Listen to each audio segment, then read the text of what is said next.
Security forces की खैबर पख्तूनख्वा में मुख्तलिफ कार्रवाइयाँ। भारतीय हिमायत याफ्ता 30 खवारिज हलाक। मोहम्मद में इंटेलिजेंस ऑपरेशन के दौरान 4 खवारिज जहन्नुम वासिल। लकी मरवत में फायरिंग के तबादले में 2 खवारिज मारे गए।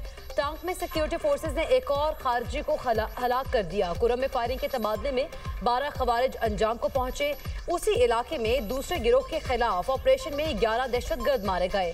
ISPR के मुताबिक हलाक खवारिज भारतीय सरपरस्ती में दहशतगर्दी की मनसूबाबंदी और कार्रवाइयों में मुलव्विस थे।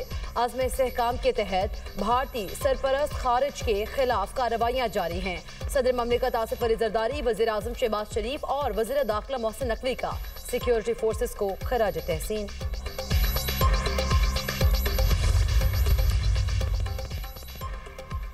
धमकी आमेज बयानात। इलेक्शन कमीशन ने वजीर आला खैबर पख्तूनख्वा को कल तलब कर लिया। सुहेल आफरीदी को इंतखाबी ज़ाब्ता इखलाक की खिलाफ वर्जी पर नोटिस जारी। इलेक्शन कमीशन कल 12 बजे बाकायदा तौर पर ज़ाब्ता इखलाक की खिलाफ वर्जी पर समाअत करेगा। वजीर आला KP ने कहा था, इलेक्शन के दिन बदमज़गी हुई तो इंतजामिया और पुलिस के जिम्मेदार अफसरान सीटों पर नहीं रहेंगे। इलेक्शन कमीशन के एलामिये के मुताबिक सूबे के चीफ एग्जीक्यूटिव के गैर जिम्मेदाराना रवैये से पुरअमन ज़िमनी इंतखाब का इनकाद मुश्किल हो गया। ज़िला इंतजामिया, पुलिस और इलेक्शन ड्यूटी पर मामूर अमला और वोटर्स की जान को खतरा लाहिक हुआ। कमीशन ने हालात की नज़ाकत को सामने रखते हुए सूबाई इलेक्शन कमिश्नर को जरूरी अहकाम दिए। चीफ सेक्रेटरी और IG से मीटिंग करें और जरूरी हिफाजती इकदाम के बाद रिपोर्ट पेश करें। उमर यूब की अहलिया को भी नोटिस जारी करते हुए कल तलब कर लिया गया। ज़िमनी इंतखाबात के दौरान किसी फर्द शख्सियत की मुदाखलत पर सख्त कानूनी कार्रवाई अमल में लाई जाएगी।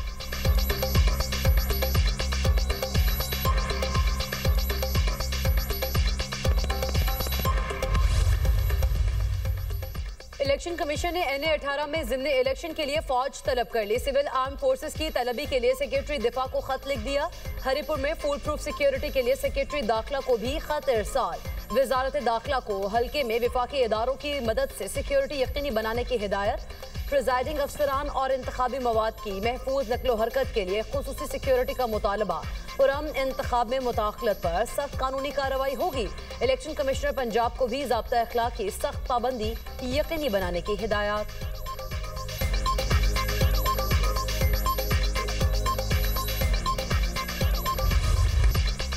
पाक भारत जंग 350% टैरिफ की धमकी से रोकी। मैं तनाज़ात हल करने में ज्यादा अच्छा हूँ। अमरीकी सदर डोनाल्ड ट्रंप का अमरीका सऊदी बिजनेस फोरम से खिताब। कहा, पाकिस्तान और भारत एटमी जंग के करीब थे। दोनों ममालिक से कहा, जंग नहीं रोकी तो मैं टैरिफ लगाऊंगा। अमरीका के साथ तिजारत नहीं कर सकेंगे। मुझे कहा गया, आप ऐसा नहीं कर सकते। मैंने कहा, मैं करने लगा हूँ। पाकिस्तान और भारत से कहा, एटमी हथियार नहीं चलाने दूंगा। ऐसे एटमी हथियार जिससे लाखों लोग मरे नहीं चाहता था। एटमी धमाकों के बाद लॉस एंजलिस तक पहुंचे। दोनों ममालिक को जंग न करने पर अच्छे तिजारती मुआहदे करने को कहा। भारतीय वजीर आजम मोदी ने फोन पर कहा, वो जंग में नहीं जा रहे। वजीर आजम पाकिस्तान ने कॉल करके मेरा शुक्रिया अदा किया। शहबाज शरीफ ने कहा, डोनाल्ड ट्रंप को इल्म नहीं, उन्होंने लाखों जानें बचाई।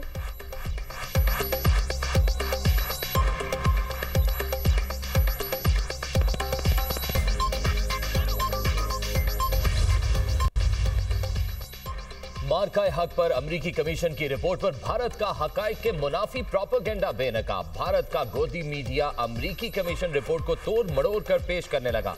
भारत हतका में शिकस्त को छुपाने के लिए चीनी टेक्नोलॉजी के इस्तेमाल का मनफी प्रोपेगेंडा करता रहा। रिपोर्ट में भारत की शिकस्त का एतराफ मोदी हुकूमत के लिए सुबकी का बायस बन गया। अमरीकी कांग्रेस में पेश की गई अमरीका चीन economic and security review commission report में पाकिस्तान की फतह पर मोहर जब्त की। अमरीकी कांग्रेस रिपोर्ट के मुताबिक 7 से 10 मई की 4 रोजा जंग में पाकिस्तान ने भारत पर फतह हासिल की। भारतीय राफेल तैयारे गिरने के बावजूद भारत ने झूठा बयानिया घड़ा। मार्का हक में पाकिस्तान ने बेहतरीन अस्करी हिकमत अमली से भारत का गुरूर खाक में मिलाकर वाज़े बर्तरी हासिल की।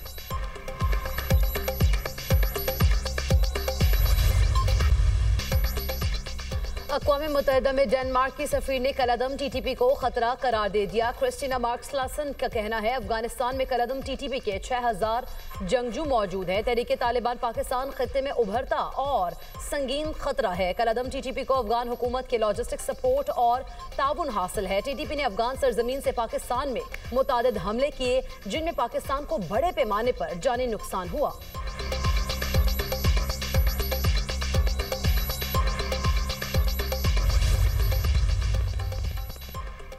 डेरा इस्माइल खान में पुलिस की बख्तरबंद गाड़ी के करीब धमाका, ड्राइवर समेत 2 अहलकार शहीद, 7 जख्मी हो गए। डीएसपी के मुताबिक धमाका कराची के इलाके हथाला में हुआ। इलाके में सर्च ऑपरेशन जारी। वजीर आला खैबर पख्तूनख्वा की डीआई खान में पुलिस गाड़ी पर बम धमाके की शदीद मजम्मत। कहा, इस किस्म के बुज़दिलाना हमले हमारे हौसले पस्त नहीं कर सकते।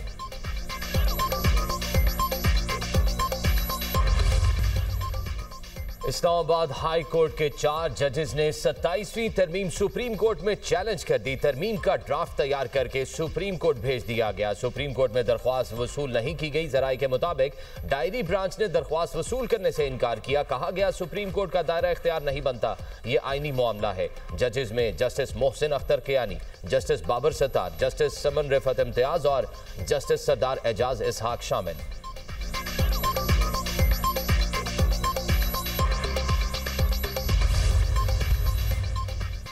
चीफ जस्टिस याहिया अफरीदी की सरबराही में 2 दिसंबर को जुडिशल कमीशन के 3 इजलास होंगे। तीनों इजलासों का एजेंडा जारी। सुप्रीम कोर्ट में जज की तैनाती के लिए इस्लामाबाद हाई कोर्ट के 3 सीनियर जजेस के नामों पर गौर होगा। 3 सीनियर जजेस में chief justice Sarfaraz Dogar, justice Mohsin Akhtar Kiyani और जस्टिस मियां गुल हसन औरंगजेब शामिल। सिंध हाई कोर्ट में चीफ जस्टिस की तैनाती के लिए 3 सीनियर जजेस के नामों पर गौर एजेंडे में शामिल। मुस्तकिल chief justice Balochistan high court की तैनाती के लिए भी 3 नामों पर गौर होगा।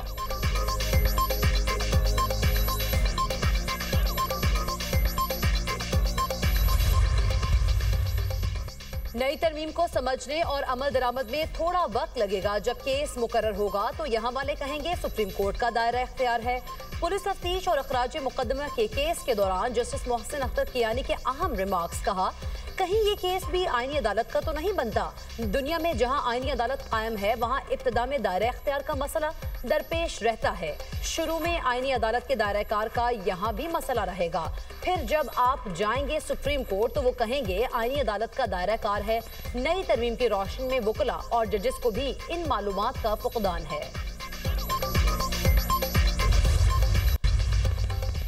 27वीं आईनी तरमीम के खिलाफ 2 दरख्वास्तों पर समाअत। सिंध हाई कोर्ट ने 27वीं तरमीम के खिलाफ दोनों दरख्वास्तों को यकजा कर दिया। अदालत ने फरीकैन को नोटिस जारी करते हुए 18 दिसंबर तक जवाब तलब कर लिया। वकील दरख्वास्त गुजार ने मौक़िफ़ इख्तियार किया कि 27वीं तरमीम अदलिया की आज़ादी पर हमला है। सुप्रीम कोर्ट ने मुतअद्दिद फैसलों में करार दिया है कि आइन के बुनियादी खदोखाल तब्दील नहीं किए जा सकते।